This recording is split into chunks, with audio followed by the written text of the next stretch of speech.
Hey guys, welcome to episode 4 of Anyx Craft. Today we're gonna... Wait, what? Wait a second, wait, what is...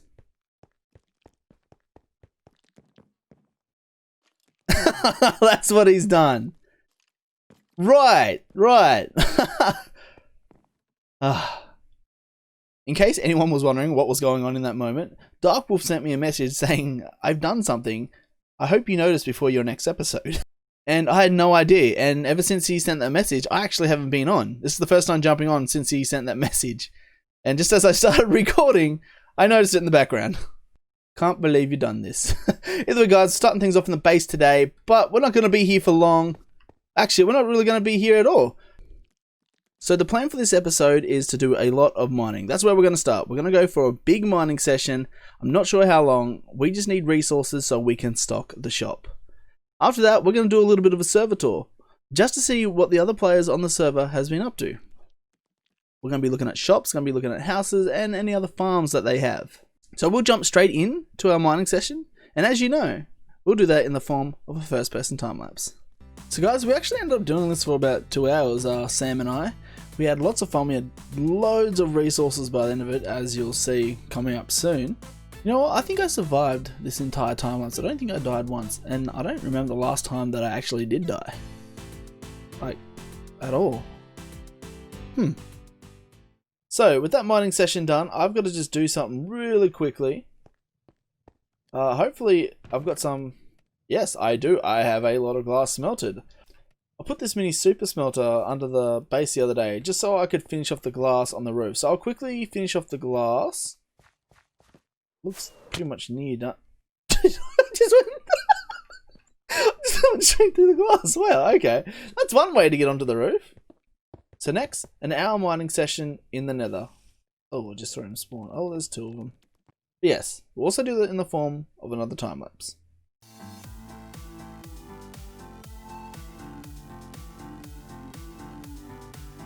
I hope you don't mind that we're going to do multiple time lapses close together, because I couldn't really think of another way to do this, and I didn't want to skip too far into the future, all that yada yada, you know, so I felt like 2 would be the best option. Oh my goodness, I nearly died back there. But yeah, I hope you guys don't mind, and I hope you enjoy the music in the background.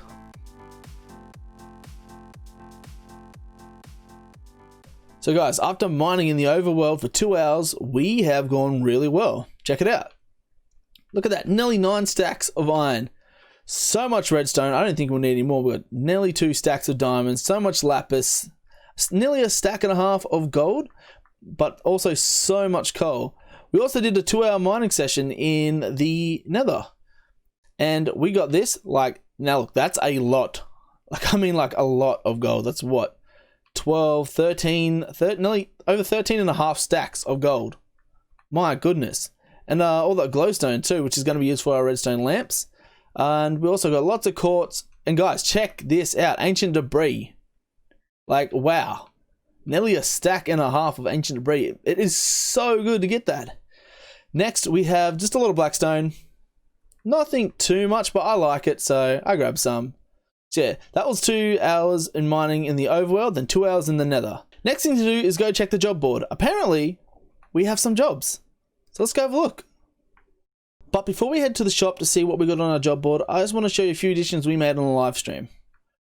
The first addition that we made was glass railings, and I want to go for an orange and blue theme, so I will need to add some blue to the diamond, but I don't have any ideas at this point. If you do, let me know in the comments below. But we also fixed up our portal room. It's pretty similar to the other one, and I know I said I was going to make it a floating platform, but I really like this design. Having it come into a solid room, and that's how it's going to be for all of them now, because I have really liked it. I will still put some platforms in here to do some stuff, like in each quarter. Not sure yet how or what I'm going to put on those platforms, but we'll work that out a bit later. But yeah, guys, check it. I'll tell you what, these wither skulls, we got 8 of them. We gave ourselves half an hour to get them. Just as the half an hour ended, I mean like, within 30 seconds left, we got the last one. So we did that on a live stream. It was pretty cool. They also kind of look little dudes with arms. Check it out. So guys, yeah, let me know if you like the changes that I've made to the place so far. Now we're going to head to the shop. So guys, at the shop, we do have 2 jobs on the board. Let's see what our first one is. the first job by Pyron is a water elevator. So I've already talked to Pyron about this. He wants me to create a water elevator going from his shop down to his base. And that shouldn't be too hard, so why don't we get working on that? Oh, but first, yes, we should probably check the other job.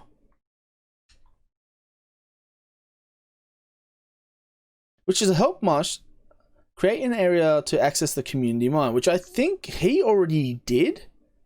I'm pretty sure he's done that. Does he need help with something else? I'm confused. I have to speak with him a bit later. But let's get on with Pyron's elevator. So this is Pyron's shop. We're going to head inside. By the way, this is called Slaughterhouse Burgers. Creepy. And I mean, like, if you look in here, like, it's creepy as hell. Let's just admit that. But if we head around the corner here, this is where his water elevator currently is. Now, I need to extend this down to the level of his actual... What happened then? Is my camera getting sucked into the water elevator? No! But yes, we have to extend this down to the level of his actual base and create a tunnel to his base. And now, look, I have to make it look pretty. I can't just make a tunnel and just make an elevator. It's going to have to look good. So first thing we're actually going to need to do is find out what level his base is on. Okay, so his base is now on level 10. We will jump back up top and just dig straight down till we hit this point. So after having a look around his base, he has used bricks and glowstone. So that's what we're going to decorate the tunnel and the lift with. So guys, we've dug out these stone elevators. So guys, we've dug out the 2 elevators now. They're ready to put the stone bricks in up on the walls, and we're gonna go do that right now. This is what it looks like after I put all the stone bricks in and chose a design that I'm happy with. I just hope that he's happy with it, but I guess we'll find out later if he's not, because I'll have to come back and do it.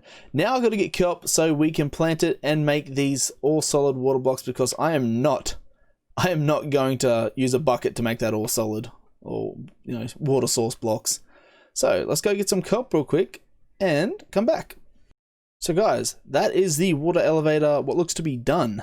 So I'm just going to give it a quick test. Let's see how it goes. It should be done. I got the kelp and put it all the way through, destroyed the kelp, which made everything in here a source block. This goes too high. Oh no, help. Okay, hopefully that has fixed it. Let's have a look. There you go, and it fixed it. You know, I kind of like this design of it only going half up. We may do that with all of it. Oh, whoops. Uh-oh. So yeah guys, that's the water elevator done. That did take just under an hour, so that was a nice 4 diamonds that I've just earned. Woo! Our first job done. Congrats to us. Awesome. Now we're going to go for an hour mining session, yes, in a form of a first-person time-lapse. Third one this episode. It will be the last, I'm sorry. And yeah, we're going to do that in the end because we need chorus fruit for the shop. So let's get that done, and I hope you enjoy the time-lapse. At this point guys, all I want to say is thank you so much. If you're still watching the video at this point, I just want to let you know I greatly appreciate it. It helps me with my dreams to become a content creator, and it really drives me to make better content. But guys, hopefully one day, you know, I'll get there to become a full-time content creator. Never know what might happen, but yeah, all I wanted to say was thank you guys so much for watching this video and supporting me. Guys, that only took 15 minutes. Check it out. Well, I wasn't looking. Oh no. But now I don't know where the exit is. But yeah, guys. Full inventory of chorus fruit done. Now I need to find my way out, and I can't use my super quick way out because I don't have an ender chest. No. 1 second later. Guys, I found it. Like, just as I ended the last clip, I literally found it. Alright, let's head back to the shop. I hear we've got a job. So guys, there is a second book. Let's check it out. How do I do this? Help loan with furnace array, redstone, please. Okay. Alright, we'll go help loan with his redstone problem. Speaking of, I see him just over there. So guys, we popped into the Anyx Craft redstone world, or realm, where we test all our stuff and we can help each other figure out builds. So this is DSX Loan's super furnace. Now he's having a problem with this minecart right here. What Lone wants to do is to be able to put items that will be smelted into this chest. These will funnel into a hopper, which will go into this minecart right here. The problem he is having is as soon as something is detected in this hopper, this is picking up. So we're going to try and fix the problem for him so he can get multiple stacks of items in a single cart. So here I've created his system, but instead I've dropped the comparator down one to the minecart. Hopefully instead of detecting what's in the hopper, we detect what's in the minecart. So why don't we put some things in the minecart and let's see if that works. So by the looks of it, that's not going to work. We've just put 64 iron ore in the hopper cart and we are not receiving a redstone output from it. So at this point, I've tried a few different things. I've tried to lower this block, see if it will get a reading from this block, hopefully, or this block here. No such luck. But I do have another idea. And that is to put this on a redstone timer. Now I'll talk to DSX Lone and see what he thinks. Otherwise, we'll try and figure out another way. So after canoodling a little bit with redstone clock, I decided it wasn't the best idea as it wasn't quite what I wanted or needed. But instead, while looking through the menu, I found detector rails. Now what I thought I might try and see if using a detector rail will actually give us a output with a comparator. And it does. So I found that a stack of 64 will power 1, 2, 3 redstone. The fourth is not powered. So that's what we're going to use as the release system. DSX Lone did find that using a gate, you can actually trap up a minecart. Like, look at that. It makes no sense. And look, you can open it. And these can also be opened with redstone. So I'm going to design a system and let's see how it looks. At this point in the video, I really like to reiterate that redstone is so much fun. Like, I cannot get enough of it. I cannot get enough of it. And this is what I came up with. So hop a minecart with the detector rail. The comparator detects the output. Now I found that if you put 60, sorry, my bad. If you put 69 items in, it will actually reach 4. As I was wrong previously about the 64, it takes actually less than 64 to activate. So you need at least 69 items in this hopper cart to make it go. So we'll put one more in just so I can demonstrate.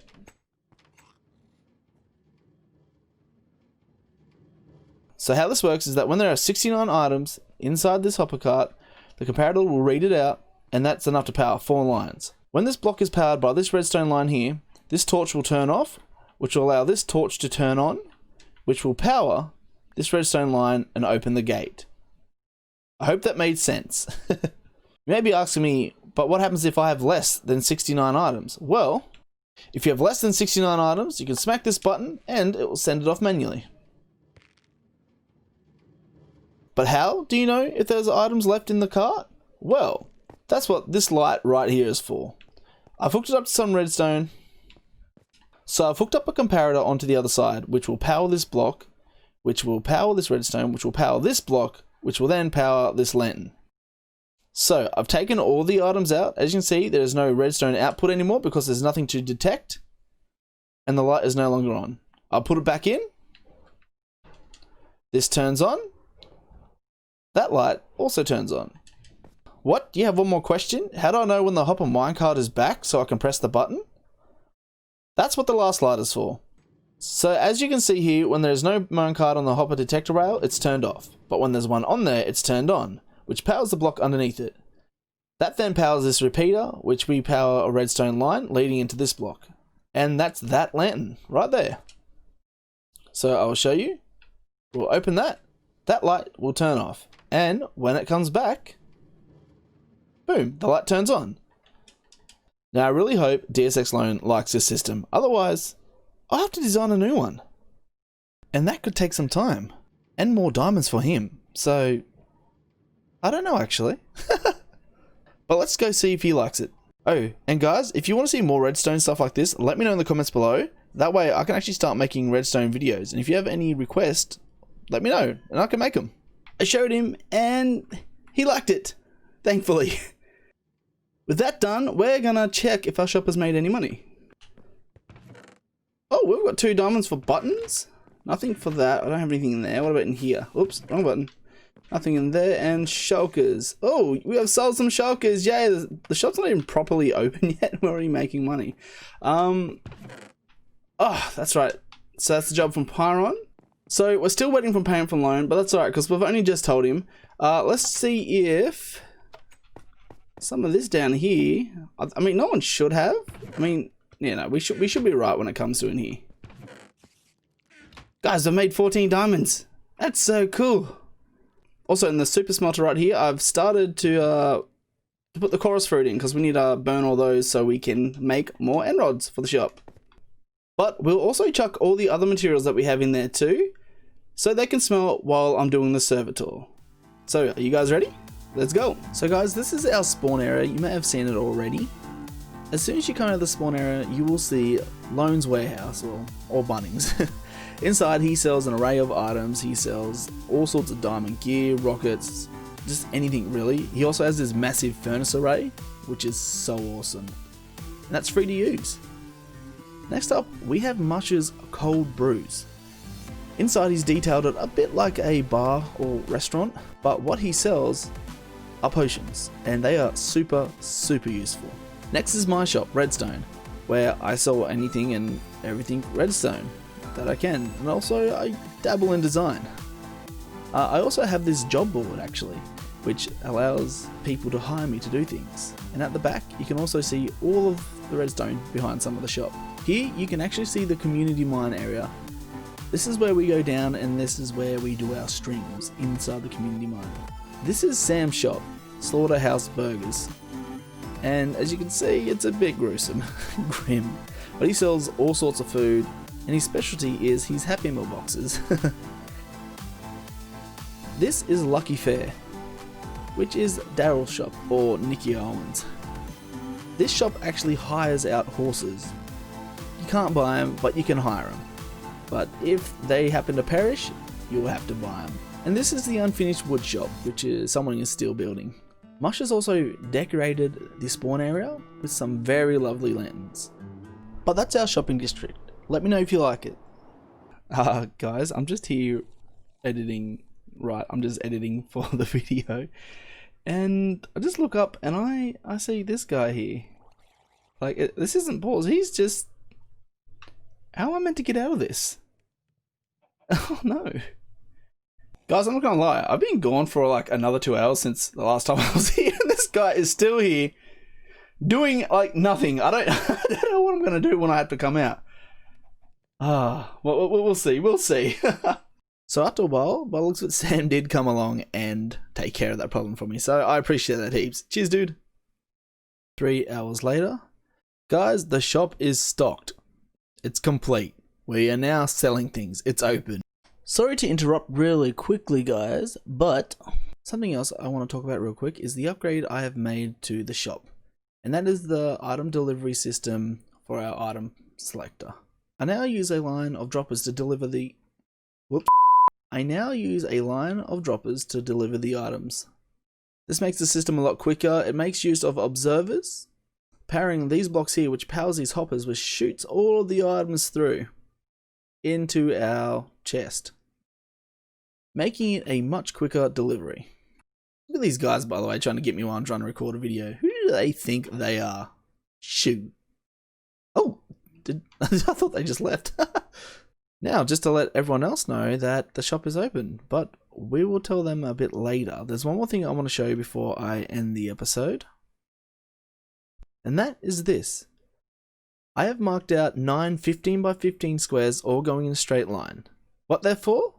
Well, you'll have to find out next episode. That's all we have time for today, guys, and I hope you have a good one. Bye! So guys, why don't you let me know what you think these squares are going to be used for? And if you already know, don't comment.